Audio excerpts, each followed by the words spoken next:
নমস্কাৰ, আজি এটা ক্ৰিকেট ভিডিঅ' লৈ আহিছোঁ। 2022 অধিনায়ক অৰ্থাৎ কেপ্টেইন কোন হ'ব IPLৰ 10টা টীমৰ ভিতৰত, আজি এই ভিডিঅ'টোত সকলোকে ক'ম। প্ৰথম অধিনায়ক হৈছে চেন্নাই ছুপাৰ কিংছৰ মহেন্দ্ৰ সিং ধোনী। হয়, জাদেজাই এইবাৰ কেপ্টেইন নহয়, যিহেতু ধোনী খেলিব সেইবাবে জাদেজাক কেপ্টেইন নেদে, সেইবাবে চেন্নাইৰ অধিনায়ক ধোনী। 2 নম্বৰ অধিনায়ক পাঞ্জাৱ কিংছৰ কেপ্টেইন 2022 মায়াংক আগৰৱাল।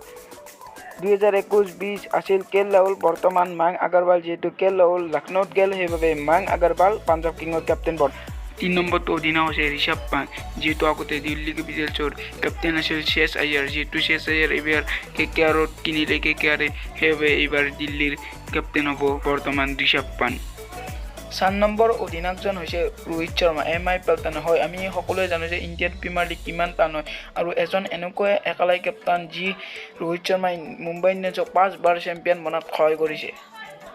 এইবাৰ অধিনায়ক 5 নম্বৰ ডাঙৰ কেপ্টেইনটো হৈছে কেন উইলিয়ামছন। মাজতে ডেভিড ৱাৰ্নাৰ হৈছিল, কিন্তু আগলৈ কেন উইলিয়ামছন আছিল কেইটা বছৰমান। এইবাৰ 2022ত আপোনালোকে বৰ্তমান কেপ্টেইনক দেখা পাব কেপ্টেইনশ্বিপ কৰা কেন উইলিয়ামছনক।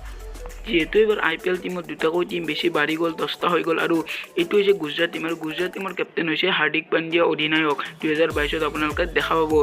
যেনেকৈ হাৰ্দিক পাণ্ডিয়া গুজৰাট টিমৰ নতুনকৈ টিমটোৰ অধিনায়ক, আৰু এইটো টিমৰ লক্ষ্ণৌ ছুপাৰ জায়েণ্টছৰ অধিনায়ক হ'ব KL ৰাহুল। 2022ত আপোনালোকে KL ৰাহুলক দেখা পাব। এইবাৰ 8 নম্বৰ টিমৰ RCBৰ অধিনায়ক বৰ্তমান কোনো গম পোৱা নাই। ড্ৰেছিং ৰুমৰ পৰা কোনো খবৰ হোৱা নাই যে কোনে কেপ্টেইন হ'ব। মেক্সৱেল হ'ব পাৰে, ফেফ ডু প্লেছিছ হ'ব পাৰে, দিনেশ কাৰ্তিক হ'ব পাৰে, যিহেতু এইবাৰ বিৰাট কোহলি কেপ্টেইনশ্বিপ যিহেতু এৰিলে। এইবাৰ 9 নম্বৰ অধিনায়কটো হৈছে শ্ৰেয়াছ আয়াৰ, যিহেতু আগলৈ দিল্লী কেপিটেলছত, এইবাৰ 2022ত KKRৰ আপোনালোকে কেপ্টেইনশ্বিপ কৰা শ্ৰেয়াছ আয়াৰক দেখা পোৱা যাব। এইবাৰ 10 নম্বৰ অধিনায়কটো হৈছে, যিহেতু আগলৈ আছিল, এইবাৰ লাষ্ট অধিনায়ক, এইটো হৈছে সঞ্জু চেমছং, যিহেতু আগলৈ আছিল, আৰু এইবাৰো 2022ত সঞ্জু চেমছঙক দেখিব। নমস্কাৰ।